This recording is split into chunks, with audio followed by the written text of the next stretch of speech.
Hello friends, कैसे हैं आप सभी कोई। मैं विनीत कुमार आप सभी कोई का अपने चैनल एजुकेटिव बूस्टर पे हार्दिक स्वागत करता हूं। हम यहाँ वैदिक संस्कृति के बारे में पढ़ रहे थे। पिछले क्लास में हमने क्या पढ़ा? पिछली क्लास में हमने पढ़ा कि वैदिक का मतलब क्या होता है, आर्य का अर्थ क्या है, ये सब चीजों की चर्चा की। फिर हमने ये भी देखा था पिछले क्लास में कि आर्यों का मूल निवास स्थान कहाँ है, और उससे संबंधित जो भी डिबेट है, चर्चा है। कुछ कहते थे कि सिंधु घाटी, सिंधु और सतलज के चारों ओर जो क्षेत्र है वही उनका मूल निवास स्थान था। कुछ कहते हैं कि मध्य एशिया था। इससे संबंधित जो भी चर्चा और डिबेट था उसकी चर्चा हमने पिछले क्लास में की थी।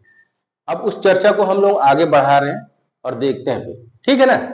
आगे बढ़ते हैं। देखिए, वैदिक संस्कृति जो है ये कब से कब तक मानी जाती है, तो इसका टाइम पीरियड यहाँ पर लिख लीजिए कि 1500 ईसा पूर्व से, ठीक, 600 ईसा पूर्व तक, ईसा पूर्व तक इसका टाइम पीरियड है।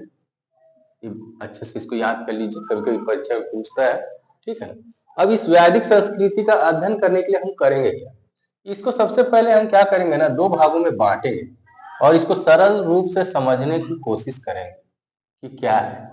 वैदिक संस्कृति को हम दो भागों में बांटते हैं और अध्ययन करते हैं।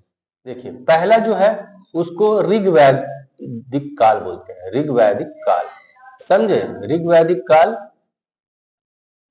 या फिर पूर्व वैदिक काल।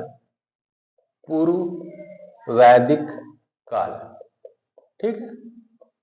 याद करते जाइएगा, लिखते भी जाइएगा अपना। और दूसरे को बोला जाता है उत्तर वैदिक काल। उत्तर वैदिक काल, ठीक है। पहले को क्या बोले हमने? पहले को हमने कहा ऋग्वैदिक काल या पूर्व वैदिक काल। दूसरे का हमने नाम दिया उत्तर वैदिक काल, ठीक है। अब देखिए, इसका टाइम पीरियड देख लीजिए। कभी कभी परीक्षा में पूछता है कि ऋग्वैदिक काल या पूर्व वैदिक काल का टाइम पीरियड क्या है। तो इसका जो टाइम पीरियड है, ठीक, इसका जो समय है, समय काल, उसे आप 1500 ईसा पूर्व से, ठीक, 1000 ईसा पूर्व तक मानेंगे, ठीक। इसका जो टाइम पीरियड है कहाँ तक है? 1500 ईसा पूर्व से 1000 ईसा पूर्व तक, ठीक। दूसरी तरफ आते हैं उत्तर वैदिक काल, ठीक। इसका क्या है? इसका समय, तो इसका समय काल आप देखिएगा, इसका जो समय काल है वो है 1000 ईसा पूर्व से, ठीक, 600 ईसा पूर्व। इस काल का अध्ययन हम यहाँ पर करते हैं। ये स्पष्टता आपको होनी चाहिए, ठीक है, कि वैदिक संस्कृति के अंतर्गत हम पूरा अध्ययन करते हैं। 1500 ईसा पूर्व से शुरुआत होकर के 600 ईसा पूर्व तक। अब उसको अध्ययन करने के लिए और सरल मतलब कि बनाने के लिए उसको दो भागों में बांटते हैं। ऋग्वैदिक काल या फिर पूर्व वैदिक काल, दूसरा उत्तर वैदिक काल। इसका जो टाइम पीरियड है 1500 ईसा पूर्व से 1000 ईसा पूर्व है। इसका जो टाइम पीरियड है वो 1000 ईसा पूर्व से 600 ईसा पूर्व है, ठीक है। इतना आप समझ गए होंगे। अब देखिए, अब जैसे ही वैदिक संस्कृति की बात हम करते हैं तो आर्य की चर्चा सबसे पहले होती है, क्योंकि वैदिक संस्कृति के निर्माता आर्यों को ही माना जाता है। अब यहाँ पर हम एक चीज देखें, यहाँ पर एक चीज यहाँ देखेंगे कि ऋग वैदिक काल में आर्यों का भौगोलिक क्षेत्र में कहाँ तक जानकारी था, उनका भौगोलिक विस्तार कहाँ तक था, मतलब किन एरिया में आर्य बसे हुए थे या किन किन एरिया के बारे में उन्हें जानकारी थी, यानी भौगोलिक विस्तार। उसी तरह उत्तर वैदिक काल में आर्यों को भारतवर्ष के कितने क्षेत्रों के बारे में जानकारी थी, इसके बारे में भी हम अध्ययन करेंगे, ठीक है ना। तो एक एक चीज को हम देखते जाते हैं और उसको पढ़ते जाते हैं, ठीक है। इतना आप टेबल बना लीजिएगा, इसको मैं मिटा दे रहा हूं। और अब ऋग वैदिक काल में हम भौगोलिक क्षेत्र को देखेंगे और उसके बाद फिर उत्तर वैदिक काल में उसके भौगोलिक क्षेत्र को देख करके हम अध्ययन करेंगे, ठीक है। ठीक, अब देखिए, यहां आप लिख दीजिए ऋग वैदिक काल या पूर्व वैदिक काल, तो सबसे पहले देखिएगा इसमें कई चीजों के बारे में जानकारी मिलती है। ठीक, तो इसके किस फीचर्स को हम देख रहे हैं, इनका भौगोलिक विस्तार यानी भौगोलिक जानकारी, भौगोलिक विस्तार आर्यों का कहां तक था, आर्यों का कहां तक था, कहां तक था। ठीक, इसका अध्ययन हम कर रहे हैं। ठीक, तो देखिए सबसे पहले सबसे प्राचीन जो ग्रंथ है वो ऋग्वेद है, आपको पता है। तो देखिए ऋग्वेद में हमें क्या जानकारी मिलती है उसके बारे में आप देखिए कि ऋग्वेद में कुछ नदियों का उल्लेख है, जैसे कि कुभा, ठीक, कुभा नदी। इस कुभा नदी को क्या बोलते हैं, काबुल नदी बोला जाता है अफगानिस्तान में। ठीक, फिर एक नदी है क्रूमू नदी। ठीक, ठीक है, इसको कुर्रम बोला जाता है। ठीक है, फिर गोमती नदी, ठीक, ये गोमल नदी है, गोमल नदी। फिर एक है सुवास्तु, ठीक, ये है स्वात नदी। देखिए मैंने यहां पर 4 नदियों के नाम लिखे। पहला कुभा, जिसको अफगानिस्तान में, ये सब अफगानिस्तान की नदियां हैं, अफगानिस्तान की नदी है। ठीक है, क्लियर। अब देखिए कुभा जो है काबुल नदी को बोलते हैं, क्रूमू जो नदी है कुर्रम को बोलते हैं, गोमती जो है गोमल को बोलते हैं, सुवास्तु जो है स्वात नदी को बोलते हैं। वर्तमान में ये सब नाम है, अफगानिस्तान में काबुल, कुर्रम, गोमल, स्वात नदी कहा जाता है। लेकिन ऋग्वेद में जो इनकी चर्चा है कुभा, क्रूमू, गोमती या स्वास्तु के नाम से। ठीक, तो इससे क्या पता चल रहा है, आर्यों ने ऋग्वेद का निर्माण किया और ऋग्वेद में अफगानिस्तान की नदियों का उल्लेख है, यानी कहने का मतलब है कि आर्यों को अफगानिस्तान के बारे में बहुत अच्छे से जानकारी होगी, तभी तो नदी के बारे में जिक्र किए हैं। अगला पॉइंट देखते हैं। ठीक, आगे देखिएगा ऋग्वेद में ही, ऋग्वेद में और किस चीज का चर्चा है, ऋग्वेद में आपको सप्त सैन्य प्रदेश का वर्णन है और उनकी नदियों के बारे में भी विस्तृत चर्चा की गई है। ठीक है, सप्त सैन्धव की चर्चा है। इसमें क्या है देखिए, इसका लिस्ट यहां बना देता हूं मैं। देखिए तो इसको आप देखिएगा कि पहला सिंधु नदी, सिंधु नदी। ठीक, दूसरा सरस्वती नदी, सरस्वती नदी। ठीक, तीसरा कौन सी नदी आएगी, फिर आपका विपाशा, इसको क्या बोला जाता है, व्यास। फिर परुश्रणी, इसको क्या कहा जाता है, रावी। ठीक है, फिर वितस्ता, इसको बोला जाता है झेलम। फिर सिंधु, सरस्वती, विपाशा, परुश्रणी, वितिस्ता, झेलम। और फिर एक है असिकनी। ठीक, मैं कुछ नदियों के नाम लिख दे रहा हूं। असिकनी, इसको बोलते हैं चिनाब। ठीक है, तो कौन कौन सा नदी हो गया, सिंधु, सरस्वती, विपाशा, परुश्रणी, वितिस्ता, असिकनी और एक नदी और सतुद्री, सतुद्री। ठीक, इसको बोला जाता है सतलज। ठीक, इन सब नदियों को आप याद कर लीजिएगा। ऋग्वेद में इन सभी नदियों के नाम दिए गए। क्या क्या नदी का नाम दिया गया?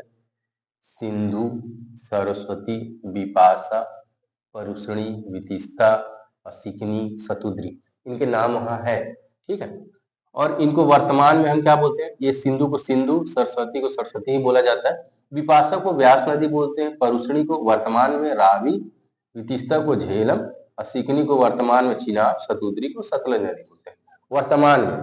लेकिन परीक्षा में कभी आप पूछ सकता है ना कि ऋग्वेद में असिकनी को, जो असिकनी किस नदी का नाम था?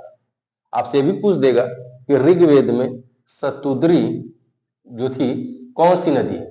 सतलज। ये सब आपको याद होना चाहिए। तो इन सब चीजों की चर्चा ऋग्वेद में मिलती है। और ये सभी प्रदेश कहाँ थे? सिंधु सप्त सिंधु प्रदेश में, पंजाब का जो रीजन था वहां पर ये सब नदियां बहती, आज भी बह रही है। ठीक है, तो 2 पॉइंट आपको यहां से मिल गया। तीसरा एक और देखिए कि ऋग्वेद में कश्मीर के क्षेत्र के कुछ नदियों का भी वर्णन है।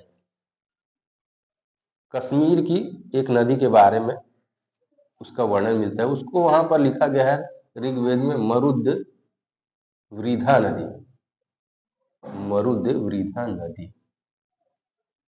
ठीक, इस चीज को याद कर लीजिए, मरुद वृद्धा नदी ये सब कहा जाता है। ठीक है, इसके बाद देखते हैं कि क्या है मरुद वृद्धा नदी के बाद।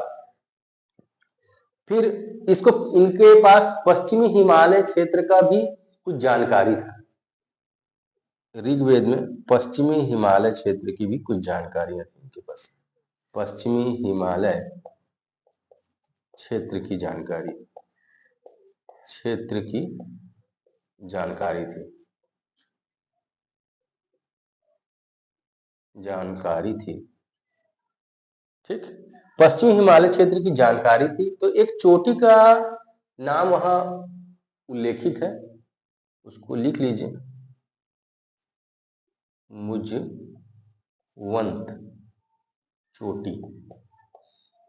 कोई चोटी रही होगी। ठीक है, पश्चिमी हिमालय क्षेत्र में एक चोटी का नाम वहां मिलता है मुजवंत नाम से। ठीक, और कश्मीर की एक नदी का वर्णन है मरुद वृद्धा नदी, इसको भी आप अच्छे से याद कर लीजिए। तो ऋग्वैदिक काल में आर्यों को इन सभी चीजों के बारे में जानकारी थी। ठीक है ना, और क्या हुआ कि आर्य जो थे धीरे धीरे आगे की ओर बढ़े।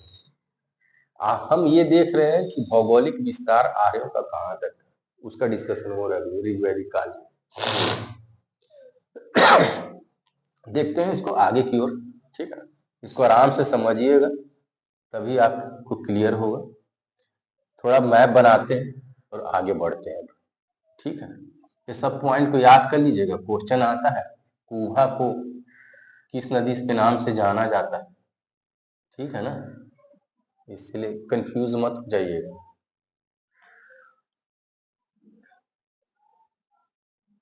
और ये वाला जो लिस्ट है इसको तो अच्छे से याद कर लीजिएगा, क्योंकि यहाँ से क्वेश्चन कई बार परीक्षा में पूछा गया है। ठीक, कि परुष्णी का क्या नाम है और असिकनी का क्या नाम है, इन सब चीजों को आप अच्छे से करके रख लीजिएगा।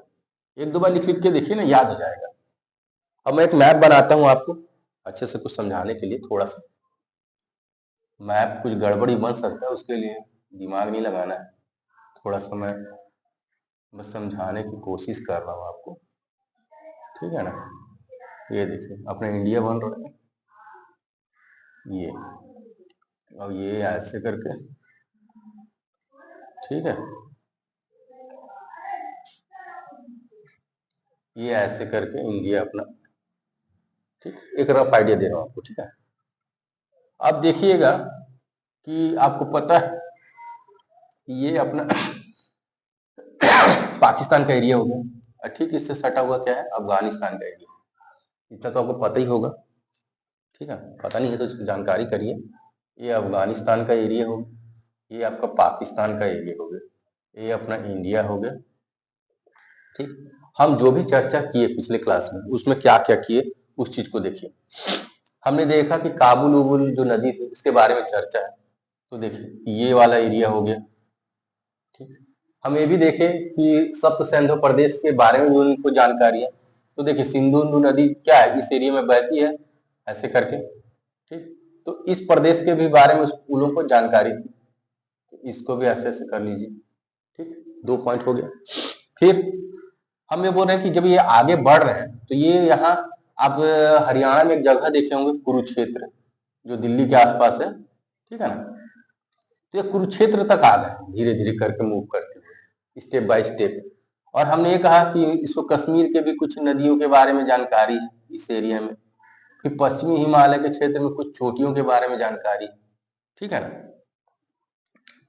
तो कहने का मतलब ये यहाँ से शिफ्ट होते हुए, और ये जो गंगा का जो पश्चिमी क्षेत्र है, कहने का मतलब है यूपी का जो पश्चिमी उत्तर प्रदेश जिसको बोलते हैं, मतलब बागपत, हापुड़ और ये सब एरिया जो दिल्ली से सटा हुआ है, वहां तक ये आ चुके हैं इस एरिया तक, और उत्तरी राजस्थान का एरिया। तो अब इसको थोड़ा सा मैप से ऐसे करके मिला लीजिए ऐसे करके, तो देखिएगा कि ये इस तरह का एरिया एक बन करके निकल के सामने आएगा। ठीक है, यानी इतने बड़े एरिया में ये लोग आ गए हैं। ठीक,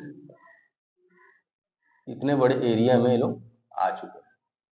ठीक है, तो ये ऋग वैदिक काल का एरिया है जहां पर आर्य निवास कर रहे हैं।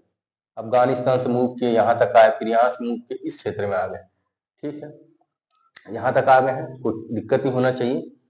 अब इसके बाद देखिएगा ये इनका जो सीमा है, ठीक है ना, और क्या बोलते हैं, जो ये कुरुक्षेत्र में आकर बस रहे हैं, तो इसको कुरुक्षेत्र को एक नाम दिए हैं। कुरुक्षेत्र को उन्होंने ब्रह्मवर्त कहा है। इस चीज को भी यहाँ पर लिख लीजिए, कुरुक्षेत्र को उन्होंने ब्रह्मवर्त कहा, ब्रह्मवर्त नाम दिया है। ठीक, ओके, इतना कोई दिक्कत नहीं होगा। मैप से देखिए यहाँ मूव कर रहे हैं, ये ऐसे इस तरह आ रहे हैं ये। ठीक, एक समझाने के लिए मैं आप लोगों को एक डायग्राम बना दिया हूँ रफ का, कि हाँ थोड़ा सा दिमाग में पिक्चर रहना चाहिए। ठीक है, अब थोड़ा आगे बढ़ते हैं। अब देखते हैं ऋग वैदिक काल में आर्य यहाँ तक पहुंच चुके हैं। अब उसको देखते हैं कि उत्तर वैदिक काल में इनकी स्थिति क्या है, यानी उत्तर वैदिक काल में इनका भौगोलिक विस्तार कहाँ तक हुआ, कहाँ तक पहुंचे, कहाँ तक रहने लगे, उस चीज का हम अध्ययन करते हैं। ये मैप में मिटा दे रहा हूं। मैप से क्या होता है, थोड़ा सा समझने में आसानी होती है, आपको चीजें याद रहेंगी लंबे समय तक। ठीक है, ठीक। अब देखिए यहां पर उत्तर वैदिक काल, उत्तर वैदिक काल। ठीक, उत्तर वैदिक काल में क्या हो रहा है भाई, उस चीज को भी देखते हैं। उत्तर वैदिक काल में क्या हो रहा है। पहला पॉइंट, उत्तर वैदिक काल में ज्यादातर जानकारी जो मिली हो शतपथ ब्राह्मण से मिली है। ये भी वैदिक साहित्य ही है। वैदिक साहित्य कई प्रकार के हैं, जैसे 4 वेद हो गए, आरण्यक हो गए, उपनिषद हो गए, ठीक है, ये सब, और ब्राह्मण ग्रंथ हो गए, ये सब वैदिक साहित्य के अंतर्गत ही आते हैं। अब उत्तर वैदिक काल में मुख्य जो बुक है वो शतपथ ब्राह्मण, इसी में जानकारी मिलती है। सबसे पहले जानकारी क्या मिल रही है पता है, ऋग वैदिक काल में आर्य जिस स्थान पे थे वहां से वो मूव कर रहे हैं पूरब की ओर, तो आर्य पूर्व की ओर गमन कर रहे हैं, आर्य पूर्व की ओर गमन प्रारंभ किए, गमन प्रारंभ किए। ठीक है, कोई दिक्कत नहीं होना चाहिए इसमें। ठीक, इसी शतपथ ब्राह्मण में आपको एक मिलेगा सदानीरा नदी के बारे में जानकारी। सदानीरा नदी जो वर्तमान में क्या है, बिहार में जो गंडक नदी है, उसी को शतपथ ब्राह्मण में क्या कहा गया है, सदानीरा नदी। कई बार परीक्षा में पूछा गया है, समझे, इस चीज को याद करिए। शतपथ ब्राह्मण में गंडक नदी का क्या नाम है, सदानीरा। या फिर इस तरह से पूछेगा कि शतपथ ब्राह्मण में जो सदानीरा नदी थी वर्तमान में उस नदी को क्या कहते हैं, तो याद रखिएगा गंडक नदी। ठीक, तो इसके बारे में जानकारी मिलती है। अब क्या है, जो भी नदी है, तो यानी इनका जानकारी कहां तक हो गया, बिहार तक के रीजन में पहुंच गए। साथ ही साथ वो जब मूव कर रहे हैं आगे की ओर, हम पहले बोल चुके हैं कि कुरुक्षेत्र और दिल्ली के रीजन में वो ऑलरेडी है, और पश्चिम उत्तर प्रदेश तक वो पहुंच चुके हैं। अब वो पूर्व की ओर बढ़ रहे हैं, तो पूर्व की ओर बढ़ेंगे तो गंगा यमुना का दोआब मिलेगा। ठीक है, तो पूर्व की ओर बढ़ने पे उनको गंगा यमुना का जब दोआब मिल रहा है, गंगा यमुना का दोआब, बहुत उपजाऊ क्षेत्र है गंगा यमुना का दोआब क्षेत्र, दोआब क्षेत्र, इसको क्या बोल रहे हैं कि इस क्षेत्र को क्या बोलते हैं हम लोग? इस क्षेत्र को, गंगा यमुना का दोआब क्षेत्र को ब्रह्मर्षि क्षेत्र उन्होंने कहा है। ठीक है ना, ब्रह्मर्षि क्षेत्र, गंगा यमुना के दोआब को ब्रह्मर्षि क्षेत्र का है। अब आगे बढ़ते हैं। अब यहां से जब ये आगे बढ़ रहे हैं धीरे धीरे, तो बिहार और बिहार और बंगाल तक पहुंच गए, दक्षिण पूर्वी क्षेत्र में, पूरा बिहार नहीं, बिहार का दक्षिण पूर्वी क्षेत्र और बंगाल का एरिया। ठीक है, तो बिहार हम एक ऑलरेडी ऐसे लिख देते हैं, बिहार और बंगाल के कुछ क्षेत्र में, बंगाल के क्षेत्र तक ये पहुंच गए। ठीक, ये भी साथ ही साथ उत्तर वैदिक काल में क्या है, उत्तर वैदिक काल में ये हिमालय के और भी प्रदेशों के बारे में इनको जानकारी मिल गई है। साथ ही साथ हिमालय का रीजन और दक्षिण में विंध्याचल पर्वत, ये इनकी सीमा थी। विंध्याचल पर्वत के नीचे नहीं है, उत्तर में हिमालय क्षेत्र और दक्षिण में विंध्याचल पर्वत, विंध्याचल पर्वत इनकी दक्षिण सीमा का निर्माण करती है। तो आप यहां लिख लीजिए हिमालय रीजन और विंध्याचल क्षेत्र, विंध्याचल, ये इस क्षेत्र को इन्होंने क्या नाम दिया है, मध्य क्षेत्र, मध्य क्षेत्र का है। इस रीजन को इन्होंने मध्य क्षेत्र का है। हिमालय और विंध्याचल के जो बीच का जो एरिया है, वहां पर उसके लिए वहां पर शतपथ ब्राह्मण में एक वर्ड यूज किया है, उसको मध्य क्षेत्र कहते हैं। ठीक है, तो इस तरह से इन्हें पूरे जानकारी है। साथ ही साथ रेवा नदी के बारे में भी उल्लेख किया गया है। रेवा जो है वर्तमान में नर्मदा नदी को कहते हैं, नर्मदा नदी। तो कहने का मतलब क्या, यहां तक उनकी जानकारी थी। ठीक है, कभी ना कभी परीक्षा में पूछ देगा कि रेवा जो नदी है किस नदी का प्राचीन नाम है, तब 100% आएगा, इसको टिक मार लीजिए, आएगा तो बहुत ही क्वेश्चन ट्विस्ट हो जाएगा। रेवा जो है किस नदी का प्राचीन नाम है, तो नर्मदा नदी का प्राचीन नाम है रेवा। इसको मैं गोला लगा दे रहा हूँ, अपना पढ़ लीजिएगा, अच्छे से याद कर लीजिएगा। ठीक है, तो इस तरह की चीजों की जानकारी उन्हें प्राप्त हो गई है। अब इसको हम मैप के थ्रू देखते हैं एक बार और। ठीक है, हमने क्या देखा, आर्य जो थे उनका भौगोलिक क्षेत्र देखा एक मैप के द्वारा। अब उत्तर वैदिक काल में आर्य कहां तक मूव करके पहुंच गए हैं, उनका भौगोलिक क्षेत्र को भी हम थोड़ा मैप से एक बार समझते हैं। ठीक है, धीरे धीरे वो विस्तार कर रहे हैं, अपने सामने जो भी लोग आए उनको हराते चले गए। ठीक है, उसको भी हम थोड़ा मैप से देखते हैं कि कहाँ वो बढ़ रहे हैं धीरे धीरे गंगा की घाटी में, एक मैप से बनाते हैं। ठीक है, तो देखिए ये अब इंडिया बन गया। ठीक, और ये, ठीक है,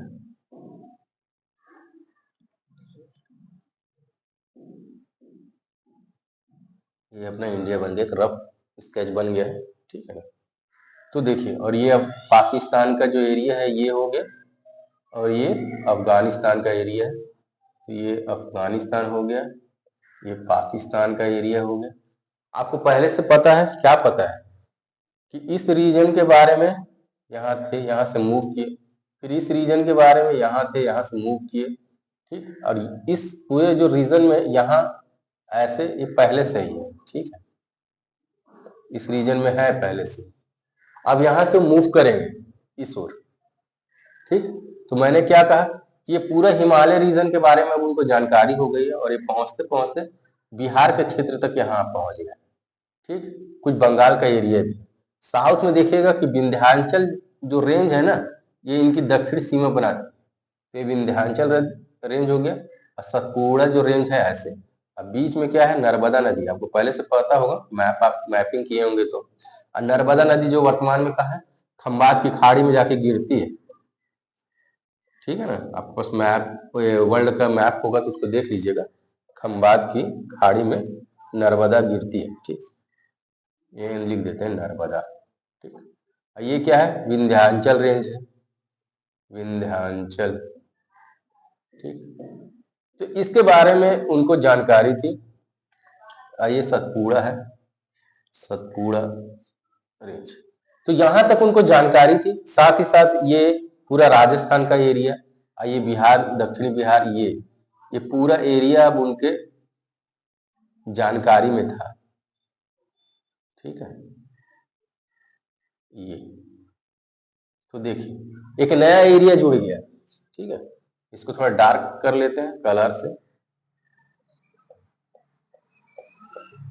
अब देखिए कहां तक पहुंच गए। यहां से शुरू किए थे, ये पहला पॉकेट में यहाँ, अब देखिए यहां तक ये आ गए हैं पूरा, यानी आर्यों का विस्तार यहां तक हो गया।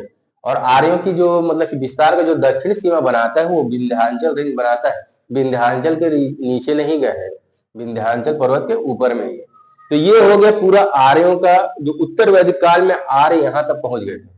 ठीक है, और सबसे बड़ी बात यह है कि आर्य थोड़ा ज्ञानी व्यक्ति थे, कई साहित्यों की रचना की है। ऋग्वैदिक जो हम प्राचीन ग्रंथ बोला जाता है वो आर्यों ने ही उसका निर्माण किया है। ठीक है, तो इतना आपको जानकारी होना चाहिए कि उनका भौगोलिक क्षेत्र क्या था। ये उत्तर वैदिक काल में इनका भौगोलिक क्षेत्र है, उत्तर वैदिक काल, वैदिक काल के भौगोलिक क्षेत्र। देखिए अब क्या हो गया, ये इस पूरे क्षेत्र को अब उन्होंने एक नाम दिया था आर्यावर्त। क्या नाम दिया था? आर्यावर्त। यहीं पर लिख लीजिए, आर्यावर्त, आर्यावर्त। ये पूरे क्षेत्र को, पूरा क्या बोलते हैं, उत्तर भारत का पूरा ये जो एरिया है उसको एक व्यापक नाम दिया गया आर्यावर्त, जहां आर्य रहते थे। ठीक है, आप महाभारत देखते होंगे सीरियल, बहुत प्राचीन, बहुत पहले से आ रहा है टीवी पर। तो आर्यावर्त, आर्यावर्त, हस्तिनापुर, ये सब बहुत उसमें जिक्र होता था। फिर गांधारी जो थी, आपको पता होगा कि गांधार की रहने वाली थी। और गांधार कहाँ है अभी वर्तमान में? वर्तमान में गांधार जो है अफगानिस्तान के रीजन में। ठीक है, और उस समय क्या सीरियल देखे होंगे तो उसमें ज्यादातर वर्ड यूज होता था आर्य पुत्र, आर्य पुत्र। तो आर्य का मतलब ही होता है श्रेष्ठ। ठीक है, तो इस तरह से ये पूरे क्षेत्र को उन्होंने आर्यावर्त कह के संबोधित किया है। ठीक है, तो इतना चीज आपको जानकारी होना चाहिए। इसके बाद का क्लास हम आगे लेंगे और इसके चर्चा को हम आगे बढ़ाएंगे। और जितना भी पीछे का जो क्लास है उसका रिवीजन करते रहिए, क्योंकि थोड़ा सा टेक्निकल जैसा लगेगा और याद बहुत करना है। ठीक है, मैप मैं इसलिए बना रहा हूँ तो थोड़ा सा दिमाग में क्लियर पिक्चर है। ठीक है, तो मिलते हैं हम अब अपने नेक्स्ट क्लास में। आज का क्लास यहीं तक रहने देते हैं। और अगर हमारा वीडियो आप लोगों को अच्छा लग रहा हो तो वीडियो को लाइक कीजिए और चैनल को सब्सक्राइब जरूर कीजिए, और साथ ही साथ कमेंट कीजिए। ठीक है, कमेंट कीजिएगा तो हमें पता चलेगा कि आपको क्या चाहिए, क्या मटेरियल चाहिए। हम उस तरह का मटेरियल आपको प्रोवाइड करते रहेंगे अपने लेक्चर के माध्यम से। ठीक है, और एक क्वेश्चन मैं जाते जाते आपसे भी पूछ रहा हूँ, आप मुझे कमेंट बॉक्स में कमेंट करके जरूर बताइए कि ऋग्वैदिक काल की सबसे पवित्र नदी कौन थी। ठीक है, कमेंट बॉक्स में कमेंट जरूर कीजिएगा कि ऋग्वैदिक काल की सबसे पवित्र नदी किसको कहा जाता था। ठीक है, अब लेक्चर को यही रहने देते हैं। Thank you very much.